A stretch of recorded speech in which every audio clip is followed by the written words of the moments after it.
আসসালামু আলাইকুম। তৈয়বুর রহমান তুহিন চ্যানেলটির পক্ষ থেকে সকলকে স্বাগত। প্রিয় শিক্ষার্থীরা, আজ একটি ভাব সম্প্রসারণ শেয়ার করছি। যে ভাব সম্প্রসারণটি শেয়ার করছি সেটি হচ্ছে সাহিত্য জাতির দর্পণ স্বরূপ। গুরুত্বপূর্ণ এই ভাব সম্প্রসারণটি ৩টি পয়েন্টে তুলে ধরেছি: মূল ভাব, সম্প্রসারিত ভাব এবং মন্তব্য। আর ভাব সম্প্রসারণ ৩টি পয়েন্টে লিখলে পরীক্ষায় ভালো মার্কস পাওয়া যায়। প্রিয় শিক্ষার্থীরা, তৈয়বুর রহমান তুহিন চ্যানেলটিতে একটি স্যাম্পলের উপর ভিত্তি করে ইংলিশ এবং বাংলা ভিডিওগুলো গুরুত্বপূর্ণ সহজ সরল ভাষায় আপলোড করা হয়ে থাকে। সুতরাং চ্যানেলটি সাবস্ক্রাইব করে রাখবে এবং সাবস্ক্রাইবের সাথে সাথে পাশে বেল আইকনটি অল করে রাখবে, যাতে আমি যে ভিডিওগুলো আপলোড করব সঙ্গে সঙ্গে পাওয়া যায়। এখন তুলে ধরেছি সাহিত্য জাতির দর্পণ স্বরূপ।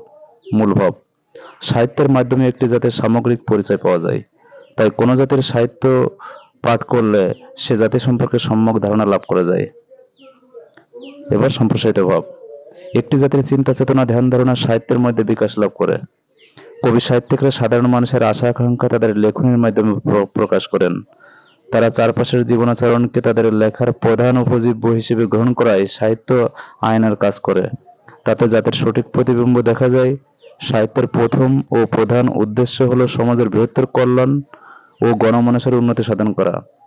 জাতীয় ঐতিহ্য সাহিত্যের প্রধান উপকরণ হিসেবে বিবেচিত হয়। জাতির সমৃদ্ধির মূল্যায়ন সাহিত্যের সমৃদ্ধির উপর অনেকাংশে নির্ভরশীল। জাতীয় জীবনে গুরুত্বপূর্ণ অবদানের জন্য সাহিত্যকে আয়নার সঙ্গে তুলনা করা হয়েছে। কালের গর্ভে কোনো জাতি নিশ্চিহ্ন হয়ে গেলেও সে জাতির সাহিত্য থাকে চির অম্লান। কালের ধুলায় সাহিত্য মলিন হয়ে যায় না, বরং জাতির কার্যমহিমা ও ইতিহাসের যুগে যুগে আমাদের সামনে মূর্ত করে তোলে। মন্তব্য: সাহিত্যে জাতীয় চিন্তাধারা ও বৈশিষ্ট্য প্রতিফলিত হয়। মানুষের ভেতরের সৌন্দর্যকে প্রকাশ ও সুস্থ চিন্তার উন্মেষ ঘটানোই সাহিত্যের উদ্দেশ্য। তাই সাহিত্য চর্চার ক্ষেত্রে যত্নশীল হওয়া আবশ্যক। প্রিয় শিক্ষার্থীরা, সহজ সরল ভাষায় ভাষণটি লিখেছি।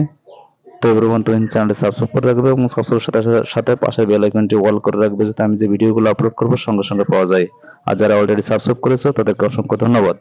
Thank you very much.